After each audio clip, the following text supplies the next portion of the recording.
좋은 아침입니다. 오늘 5월 11일 함께 하나님 말씀 나누도록 하겠습니다. 오늘 하나님 말씀은 시편 11편이 되겠습니다. 1절부터 7절까지 말씀입니다. 오늘 시인은 내가 여호와께 피하였거늘 너희가 내 영혼에게 새같이 내 산으로 도망하라 함은 어찌민가 이렇게 이야기를 하고 있습니다. 아마 저희들이 이 현실 속에서 만나는 고민이나 저희들이 듣는 이야기들과 굉장히 많이 좀 비슷할 수 있는 그 이야기가 아닌가 싶습니다. 우리에게 어려움이 올 때 우리가 하나님께 피하고 하나님께 기도하고 하나님으로 이 시간들을 하루하루 이겨내는 삶을 살아갈 때, 저희 어머니도 예전에 예수님 믿으시기 전에 야 교회 가면은 밥이 나오냐 떡이 나오냐 라는 이야기를 하신 적이 있습니다. 아니 교회 다니는 사람도 따로 기댈 수 있는 뭐가 있어야지. 믿음이 있는 사람도 준비는 해놔야지. 그런 이야기들 우리가 믿음을 가지고 살아가면서 그런 갈등들에 휩싸일 때가 있죠. 이 말씀 자체가 그리스도인들이 무계획적이어야 된다거나 그리스도인들은 미래를 준비하면 안 된다고 하는 개념은 결코 아닐 것입니다. 하나님은 계획하시는 분이시고 하나님은 준비하시는 분이시죠. 하나님은 앞서서 하나하나를 플랜하시는 플래너십니다. 그리고 그것들을 현실 속에 풀어나가시는 분들이시죠. 우리가 하나님의 성품을 배운다고 한다면 그 중에 하나는 계획성을 갖는 것입니다. 우리가 날마다 살아가는 삶에서 하나님이 오늘 우리에게 주신 것들로 내일을 준비하고 내일을 계획하는 것은 하나님을 닮는 아주 굉장히 중요한 하나의 부분이 될 수 있습니다. 그러나 우리가 하나님을 의지하는 것이 미래에 우리가 무엇인가를 준비해 놨다고 해서 필요 없는 작업은 아닌 거죠. 우리가 하나님께 피해야 될 것들이 있습니다. 우리가 준비할 수 있지만 우리가 준비한 것으로는 막을 수 없는 것들이 있습니다. 우리가 준비한 것들로는 대응할 수 없는 것들이 있습니다. 우리가 준비한 것들도 때로는 한순간에 무너져 버릴 수 있습니다. 우리가 아무리 믿고 있던 것들도 하루아침에 나의 것이 아닐 수 있는 거죠. 그래서 이 말씀 앞에서는요, 궁극적으로 우리에게 남는 것은 무엇인가? 라는 질문을 좀 우리가 던져봐야 될 필요가 있습니다. 우리가 준비해놨고, 우리가 모아놨고, 우리가 열심히 운동도 하고, 우리가 투자도 해놨습니다. 그러나 하루아침에 그것들이 사라질 수 있습니다.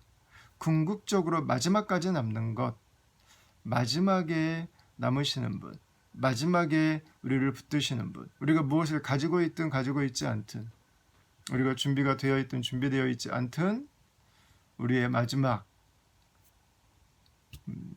보호벽, 우리의 마지막 서포터는 하나님이시죠.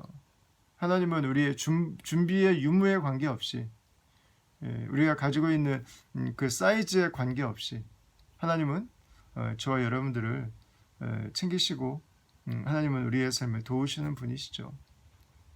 그래서 우리가 하나님께 피하고 우리가 하나님께 도움을 요청하고 우리가 하나님께 안길 수 있는 것입니다. 이것은 우리가 얼마나 준비했냐의 문제가 아닙니다.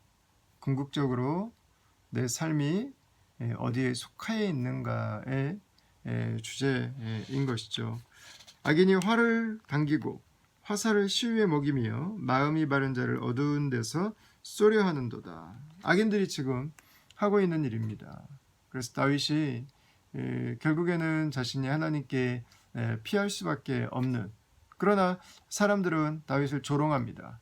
무능해가지고 자신을 보호하지 못하니까 하나님께 지금 도망간다고 이야기를 합니다. 그러나 3절에 다윗은 이렇게 말하죠. 터가 무너지면 의인이 무엇을 하랴, 이렇게 이야기를 합니다. 하나님의 터는 무너지지 않습니다. 하나님의 터는 견고히 서 있습니다. 마치 우리 믿음이 주는 그리스도시요 살아계신 하나님의 아들이심을 우리가 깨닫고 예수 그리스도 위에 우리의 삶을 세워가기 시작할 때, 십자가에 죽으시고 부활하신 예수 그리스도의 터는 결코 옮겨지지 않고 사람들에게 버림받았던 그 모퉁이 돌이 건물을 짓는 추춧돌이 되었던 것처럼 바로 예수님께서 우리의 삶에 결코 무너지지 않는 중심돌이, 머릿돌이 되어주시는 거죠. 하나님이라고 하는 터는 무너지지 않습니다. 모든 터들은 다 무너질 수 있습니다. 모든 터들은 다 모래 위에 지은 집과 같은 것입니다. 하나님의 터는, 예수 그리스도라고 하는 터는 영원한 것이죠. 이 사이에서 저희도 갈등할 때가 있습니다. 그래서 4절부터 시인은 이렇게 말합니다. 여호와께서는 그의 성전에 계시고 여호와의 보좌는 하늘에 있으며 그의 눈이 인생을 통촉하시고 그의 안목이 그들을 감찰하시도다. 여호와는 의인을 감찰하시고 악인과 폭력을 좋아하는 자를 마음에 미워하시도다 그랬습니다. 하나님의 눈이 이 땅을 보고 계신다고 시인은 고백합니다. 그리고 하나님께서 보고 계시는 이 세상에 마치 신호등에 초록불과 빨간색 불이 있는 것처럼 하나님은 두 가지의 사람들을 보신다는 것입니다. 하나는 의인이고요. 또 하나는 악인입니다. 하나님은 의인은 돌아보시지만, 살펴보시지만 악인은 미워하신다고 기록을 해놓고 있습니다. 하나님의 눈으로 우리를 볼 때 그 모습이 진짜 우리의 모습인 거죠. 그래서 시인은요, 이렇게 이야기를 합니다. 그의 눈이 인생을 통촉하시고 그의 안목이 그들을 감찰하시는도다 그랬어요. 저희가 믿음으로 살아가면서 아주 중요한 일 중에 하나는 매일마다 나의 삶을, 매일마다 내가 살아가는 그 삶의 환경들을 하나님의 눈으로 보는 것입니다. 그냥 사람들의 이야기가 야 이런 거는 지금 위험한 거야 뭐 이렇게 얘기할 수 있어요. 내가 생각할 때 여기서 내가 이거 도저히 용납할 수 없는, 내가 여기서 절망하지 않을 수 없는 상황이 될 수도 있습니다. 그러나 그때 한 번 더 하나님의 눈으로 나를 보는 것입니다. 그때 하나님의 눈으로 나의 상황을 보는 것입니다. 하나님의 눈으로 하나님께서 나를 바라보실 때는 이 상황에 대해서 무엇이라고 말씀하실지를 돌아보는 것입니다. 생각해 보는 거죠. 우리는 이것을 상황 가운데서 하는 묵상이라고 할 수 있어요. 우리 일상 가운데서 하나님을 묵상하는 것입니다. 예수님께서 이 상황 가운데서 어떤 행동을 하셨을까를 우리가 기억하는 것처럼 그분의 구원의 은혜가, 예수님의 삶의 모습이 이 상황에서 어떻게 반영되고 드러날 수 있을까를 우리가 한 번 더 생각해 보는 것처럼 하나님의 눈으로 내 상황을 한번 보는 것입니다. 그러면 내가 생각할 땐 굉장히 좋은 상황이지만 하나님께서 보실 때는 슬퍼하시는 상황이 될 수도 있고요. 내가 원했던 상황이지만 하나님께서 보실 때는 분노하시는 상황이 될 수도 있습니다. 내가 생각할 때는 더 이상 소망이 없다고 생각하지만 하나님께서는 용기를 주실 수도 있고요. 그 상황에서 우리가 다시 마음에 평안을 얻을 수도 있는 거죠.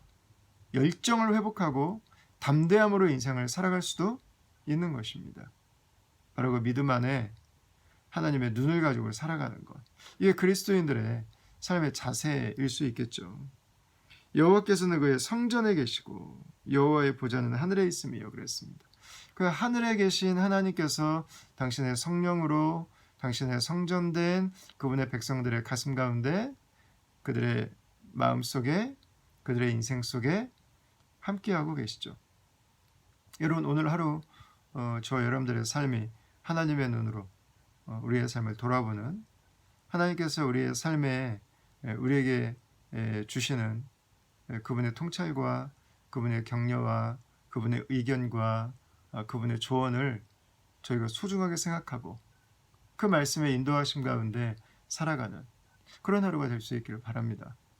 좀 특별히 하나님이 성전에 계신다고 할 때 우리가 이것을 교회로 이해한다면은요, 교회가 해야 되는 가장 중요한 일 중에 하나는 하나님의 눈으로 우리의 삶을 볼 수 있도록, 하나님의 눈으로 내 마음을 들여다볼 수 있도록, 하나님의 눈으로 이 사회와 세상을 볼 수 있도록 교회는 계속해서 그 하나님의 말씀을, 하나님의 관점을, 하나님의 시야를 제공하는 일들을 하는 것이라고 할 수 있겠죠.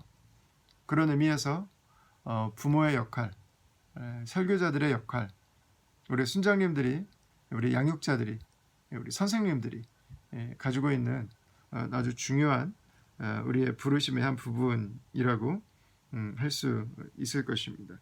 자, 마지막엔 이렇게 마무리해요. 악인에게 그물을 던지시리니 불과 유황과 태우는 바람이 그들의 잔에 소득이 되리로다. 여호와는 의로우사 의로운 일을 좋아하시나니 정직한 자는 그의 얼굴을 배우리로다. 이렇게 기록합니다. 다윗이 볼 때 세상에는 악인들이 더 득세하는 것 같았습니다. 더 많은 것 같았습니다. 그러나 결과는 하나님이 어떻게 보시느냐로 납니다. 하나님이 보시는 것이 세상의 결과로 나타나게 되는 것입니다. 우리가 중요하게 생각하는 것들은요, 사실입니다. 사실. 눈에 보이는 거예요. 그러나 하나님은 진실을 보세요.